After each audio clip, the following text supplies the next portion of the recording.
the online class of science, chapter first, chemical reaction and equation. Okay, in the previous part, that is our second part of our video, we discussed different types of chemical reaction. In the third part, we discussed oxidation reaction, reduction reaction, redox reaction, neutralization reaction, corrosion and rancidity related problems. Okay, so in this topic, we discussed these types of chemical reaction and corrosion and rancidity. So we start our topic. इससे पहले हमने पढ़ा था जैसे कि what are the types of chemical reaction, इसमें हमने discuss करी थी 4 main types of chemical reaction. But अगर आपको एग्जाम में अगर क्वेश्चन आता है राइट करने के लिए तो आपको ऑक्सीडेशन रिएक्शन और रिडक्शन रिएक्शन दोनों को उसके साथ लिखना पड़ेगा. 4 मेन टाइप्स ऑफ रिएक्शन. तो एक्चुअली में होती क्या ऑक्सीडेशन रिएक्शन देखते हैं. तो reaction in which gain of oxygen and loss of hydrogen takes place from a compound is called oxidation reaction. It means oxygen का क्या होगा गेन, मतलब ऑक्सीजन का क्या होगा एडिशन, और लॉस ऑफ हाइड्रोजन मतलब हाइड्रोजन का रिडक्शन. अगर ऐसा होता है कंपाउंड में तो कौन सी रिएक्शन होती है ऑक्सीडेशन रिएक्शन. एग्जांपल देखते हैं. कैल्शियम को हम जब ऑक्सीजन के साथ रिएक्ट कराते हैं तो आप देखोगे जो प्रोडक्ट बन रहा है वो क्या बन रहा है कैल्शियम ऑक्साइड. यहाँ पर 2 एटम्स हैं कैल्शियम के प्लस ऑक्सीजन. अगर इसके साथ रिएक्ट हो रहा है तो क्या बन रहा है कैल्शियम ऑक्साइड, मतलब कैल्शियम ऑक्सीजन के साथ मिला के क्या बना है calcium oxide. So next topic is reduction reaction. The reaction in which loss of oxygen and gain of hydrogen. ऐसी रिएक्शन जिसमें ऑक्सीजन का लॉस हो और हाइड्रोजन का गेन हो from its compound takes place from its compound is called reduction reaction. उस reaction को हम बोलेंगे रिडक्शन रिएक्शन. मतलब कि क्या हो रहा है ऑक्सीजन का क्या होता है लॉस होता है और हाइड्रोजन का क्या हो जा रहा है गेन हो रहा है. फॉर एग्जाम्पल अगर हम देखते हैं कॉपर ऑक्साइड, ये क्या है कंपाउंड है. इसमें अगर आप रिएक्शन कराते हैं हाइड्रोजन की तो आप देख रहे हो यहाँ से जो कॉपर है कॉपर ऑक्साइड में से क्या हो रहा है लॉस ऑफ ऑक्सीजन होकर किस फॉर्म में कन्वर्ट हो गया. इसका जो प्रोडक्ट बना वो कॉपर, मतलब यहाँ से क्या हुआ ऑक्सीजन को उसने लॉस कर दिया और जो हाइड्रोजन था वो क्या हो गया एडिशन हो गया. ऑक्सीजन के साथ मिलकर उसने क्या बना दिया वाटर, तो H2O बन गया और यहाँ से इसने ऑक्सीजन का लॉस कर दिया और हाइड्रोजन का एडिशन कर दिया. Okay, so next reaction is redox reaction. It is one of the most different reaction. Okay, so the reaction in which reduction and oxidation takes place simultaneously is known as redox reaction. It means that ऐसी reaction जिसमें reduction और oxidation एक साथ हो, मतलब कि oxidation में क्या होता था gain of oxygen and loss.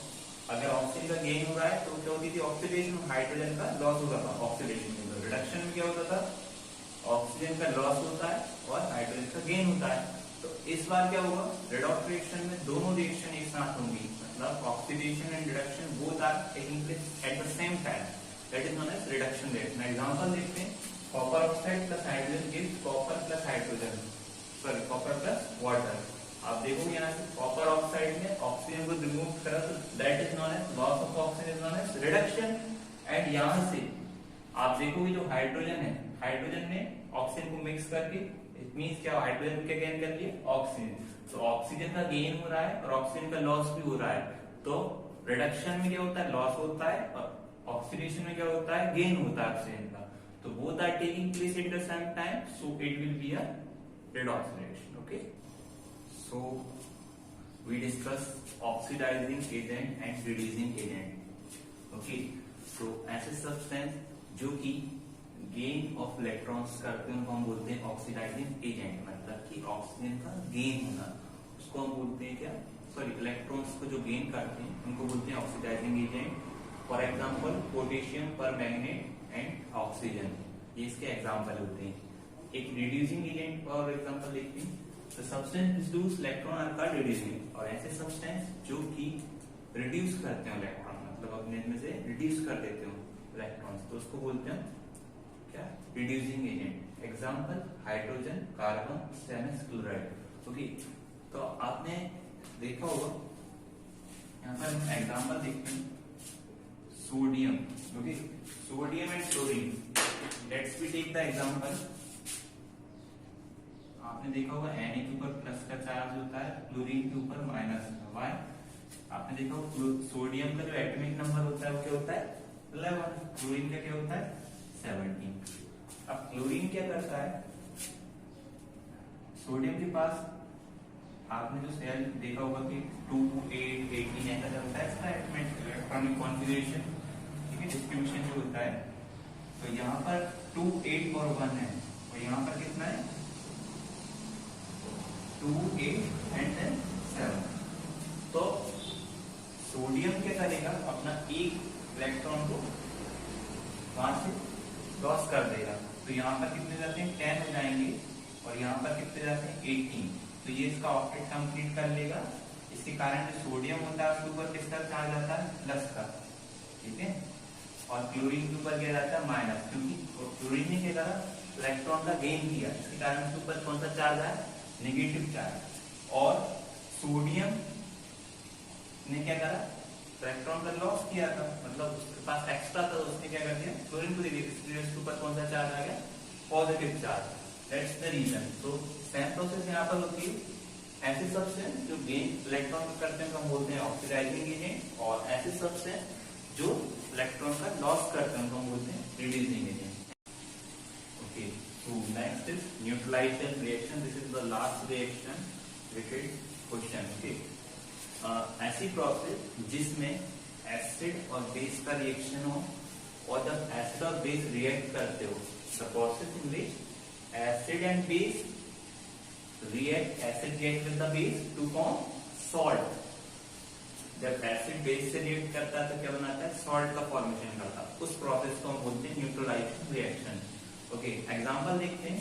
Hydrochloric acid, okay, hydrochloric acid है और NaOH हाइड्रोक्सिल ग्रुप का ही है, तो सोडियम हाइड्रोक्साइड, जब हाइड्रोक्लोरिक एसिड को हम सोडियम हाइड्रोक्साइड से रिएक्ट कराते हैं, HCl यहाँ पर क्या है एसिड है, और NaOH क्या है बेस है। जब एसिड और बेस रिएक्ट करते हैं तो बन क्या रहा है NaCl, that is salt, sodium chloride, and water का फॉर्मेशन हो रहा है। तो Na प्लस Cl मिलकर क्या बना रहा है NaCl, और वाटर H, कितने H यहाँ पर H और H 2H हो गए, और O H2 बन गया।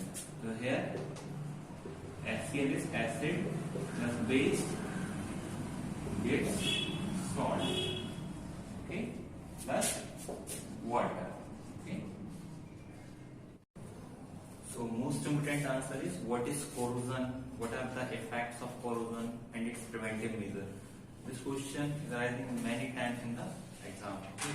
So it is one of the most important question. What is corrosion? Corrosion का मतलब होता क्या एक्चुअली में? So ऐसी प्रोसेस जिसमें आयरन की रस्टिंग हो, मतलब कि जंग लगने की जो प्रोसेस होती है उसको हम बोलते हैं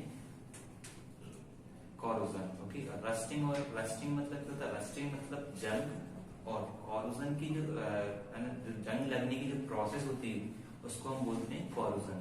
रस्टिंग मीन्स जंग, एंड कॉरोजन क्या होता है उसकी जो प्रोसेस, जंग लगने की प्रोसेस को हम क्या बोलते हैं corrosion. So we discuss the definition.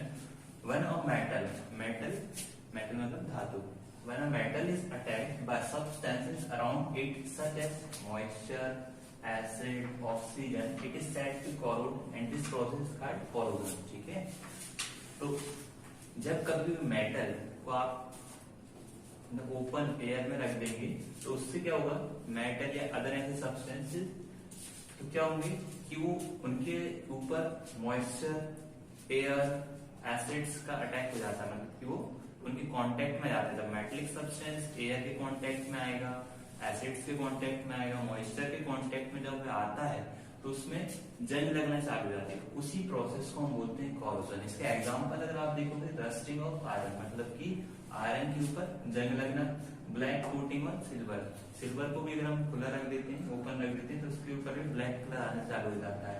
इसके बाद green coating on copper, copper जो होता है उसके ऊपर ग्रीन कलर आने लगता है। तो ये सब जो है कॉरोजन के एग्जांपल हो गए। अब इसके इफेक्ट क्या हो सकते हैं, कॉरोजन से क्या क्या इफेक्ट हो सकते हैं देखते हैं। फर्स्ट है हमारा डैमेज टू कार बॉडीज। ठीक है, कार बॉडीज मतलब कोई भी कार में अगर जंग लगना चालू जाती है तो उसका धीरे धीरे डैमेज होने मतलब खराब होने लगता है, वहां पर उसका पार्ट होता है। डैमेज ऑफ ब्रिज, ब्रिज का जो कंस्ट्रक्शन होता है अगर वहां पर रस्टिंग चालू हो जाए तो ब्रिज कमजोर होने लगता है। डैमेज ऑफ शिप्स, शिप्स में भी प्रॉब्लम आने लगती है कई बार। और rusting on iron nail, iron nail means होता है कील, लोहे की कील आपने देखी हुई, उसके ऊपर भी रस्ट आना चालू हो जाए। These are the effect etc. Okay, so these are the effect of corrosion. So next is preventive measure against corrosion. कि हमें क्या क्या सावधानी रखनी चाहिए corrosion प्रोसेस से बचने के लिए, मतलब कि corrosion ना हो हमारे मेटल को, उसके लिए हमें क्या क्या करना पड़ेगा। सबसे फर्स्ट आता है by applying a paint on metal surface। अगर हम कोई भी पेंट मतलब वार्निश या कोई भी आपका जो पेंट होते हैं उसको अगर हम पेंट कर देते हैं मेटल सरफेस के ऊपर, ठीक है, इससे क्या होगा, उस पर कॉरोजन नहीं लगता है, ठीक है। वार्निश जो होते हैं उसको हम पेंट कर देते हैं उसके ऊपर तो उस पर मेटल सरफेस पर कॉरोजन नहीं लगता। सेकंड आता है बाय ऑयलिंग एंड ग्रीजिंग, ठीक है। अगर हम कोई भी मेटल को अगर मतलब उसमें या तो फिर ऑयल करते रहेंगे प्रॉपरली, देखा होगा आपने जो फैन होते हैं, फैन में हमको प्रॉपरली हर टाइम पे ग्रीसिंग कर देना पड़ता, नहीं तो क्या होता है उसमें नहीं करेंगे तो एक कंडीशन ऐसी आती है कि फैन स्टॉप हो जाता है, क्योंकि ग्रीसिंग करते रहते तो प्रॉपरली वर्क कर देता है। जिससे कि ऑयलिंग एंड ग्रीसिंग से क्या होता है, जब उसमें वो होता रहेगा प्रॉपरली मेटल में तो उसमें क्या होगा, कॉरोजन नहीं लगेगा। बाय गैल्वेनाइजेशन, गैल्वेनाइजेशन की कई बार डेफिनेशन भी पूछी जाती है एग्जाम में, तो coating of zinc over metal surface, ठीक है। अगर जिंक की कोटिंग कर देते हैं मेटल सरफेस के ऊपर तो कॉरोजन नहीं हो पाती, कॉरोजन की प्रोसेस नहीं होती। नेक्स्ट आता है most important by electroplating, electroplating iron with corrosion resistant metal, ठीक है। अब कोई भी मेटल के ऊपर एक कॉरोजन रेजिस्टेंट मतलब कॉरोजन जिसमें ऐसा मेटल लेना है जिसके ऊपर कॉरोजन नहीं लगता हो, ठीक है, मतलब जंग नहीं लग सकती, तो उसकी ओवरलैपिंग कर देना, तो that is known as electroplating iron with corrosion resistant metal. इससे भी क्या होगा, कॉरोजन की प्रोसेस नहीं हो पाएगी। नेक्स्ट आता है most important again by alloying, क्योंकि आपने 9th क्लास में पढ़ा भी है, तो अलॉय क्या होता है, mixture of metal and non metal. अगर हम मेटल और नॉन मेटल को मिक्स कर देते हैं आपस में तो इससे भी क्या होता है, नॉन मेटल्स में क्या नहीं लगती, कॉरोजन नहीं हो पाती process. So last topic is rancidity, it is also the important topic. Rancidity क्या होता है, आपने देखा होगा जब कभी भी हम खाना जो होता है हमारा फूड मटेरियल को हम खुला छोड़ देते हैं, उससे क्या होता है कि कुछ समय के लिए हम जब उसको ओपन ऐसे छोड़ के रख देते हैं तो उसमें क्या होता है, टेस्ट, और उसमें टेस्ट उसका खराब होने लगता है, और सेकंड थिंग उसमें स्मेल आने लगती है उससे, अगर ज्यादा समय के लिए हम छोड़ देते हैं तो वही उसी को हम बोलते हैं रेंसिडिटी। तो the oxidation of fats and oil components of food, जब कभी भी फूड का, ठीक है, ऑक्सीडेशन होगा फैट्स एंड ऑयल का फूड में, उससे क्या होगा, due to air resulting in bad smelling and taste is called rancidity, ठीक है। सिंपल सी अगर लैंग्वेज में बोला जाए तो रेंसिडिटी क्या है, rancidity means oxidation of fats and oil, ठीक है, फ्रॉम द फूड, मतलब फूड के जो कंपोनेंट्स होते हैं अगर वो ऑक्सीजन के कांटेक्ट में आते हैं उससे क्या होता है कि जो टेस्ट होता है फूड का उसकी टेस्ट खराब हो जाता है, बैड स्मेल आना चालू हो जाती है, उसी को हम बोलते हैं रेंसिडिटी, ओके। अच्छा, इससे रेंसिडिटी से कैसे प्रिवेंटिव मेजर, इसके प्रिवेंटिव मेजर देखते हैं। तो फर्स्ट आता है keeping food in air tight container. इसका मतलब यह है कि अगर आप फूड को प्रॉपरली एयर टाइट कंटेनर में अगर आप रखते हैं, अच्छे से उसको पैक करके रखते हैं, डेफिनेटली आपका जो फूड रहेगा वो ज्यादा टाइम के लिए चल सकता है। सेकंड आता है potato wafers packet are filled with nitrogen gas, okay. आपने देखा होगा जो पोटैटो वेपर चिप्स के जो पैकेट होते हैं उसमें जो होता है नाइट्रोजन गैस फिल्ड करी जाती है, ठीक है, जिससे कि रेंसिडिटी उसमें स्मेलिंग ना आए फूड में, जो भी आप पोटैटो वेपर्स आप चिप्स लेते हो, इसलिए इसमें नाइट्रोजन गैस का मिक्स किया जाता है। थर्ड आता है refrigeration of cooking food at low temperature. आप अगर रेफ्रिजरेशन मतलब फ्रिज में अगर रख देते हैं कुकिंग फूड को तो उससे भी रेंसिडिटी की प्रॉब्लम खत्म हो जाती है। बाय एडिंग एंटीऑक्सीडेंट, एंटीऑक्सीडेंट जो होते हैं the substance which prevent oxidation, ऐसे सब्सटेंस जो ऑक्सीडेशन को रोक देते हैं तो उनको हम बोलते हैं एडिंग एंटीऑक्सीडेंट। तो अगर कोई भी हम फूड में एंटीऑक्सीडेंट मिला देते हैं, जैसे कि विनेगर हुआ, इनको हम मिला देते हैं तो क्या हो जाती है, ऑक्सीडेशन की प्रोसेस रुक जाती है. So I request to you that please watch videos if you have any doubt related to our topic of chemical reaction, types of chemical reaction, corrosion and reactivity. Then you can ask freely by messaging, calling, whatever you want. Please focus on videos and make your notes and learn the answer because it is very important for you. Thank you very much for watching.